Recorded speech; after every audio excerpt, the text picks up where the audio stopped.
তো রোমান রিংসের পরবর্তী ফিউচার কী হবে এবং তার ভবিষ্যৎ কী হবে জানবো আজকের এই ভিডিওতে, এবং কী হবে তার পরবর্তী অপোনেন্ট এটিও জানবো।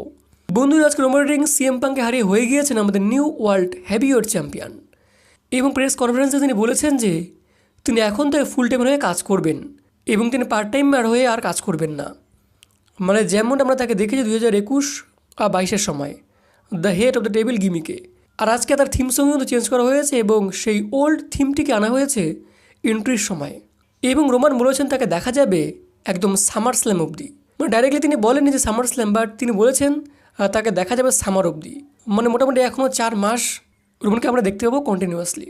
আর রোমান রিংস এখন চ্যাম্পিয়ন, একজন দায়িত্ববান চ্যাম্পিয়ন তিনি, তো তাকে তো আসতেই হবে ডাব্লিউডব্লিউইতে তার চ্যাম্পিয়নশিপ ডিফেন্ড করার জন্য।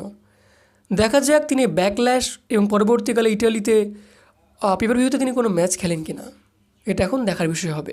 নেক্সটটা কথা বলে তার পরবর্তী চ্যালেঞ্জারকে নিয়ে। তো ওবাফেমি বলেছেন তিনি এখন চ্যালেঞ্জ করবেন রোমানকে।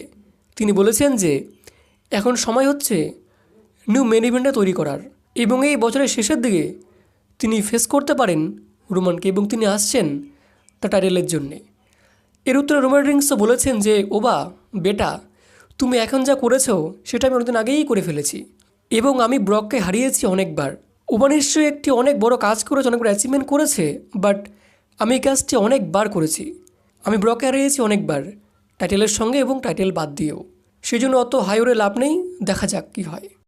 তো বন্ধুরা, এটা ছিল ফিউচার ওবা এবং রোমানকে নিয়ে। তো হয়তো ফিউচারে রোমান রিংস ওবার মধ্যে ম্যাচ হবে রাসেলমেনিয়াতে, এটা আমরা বলতে পারি। এরপর দেখা যাক রয়্যাল এপিসোডে রোমান রিংস তার ফিউচার প্ল্যান নিয়ে কী রিভিল করেন।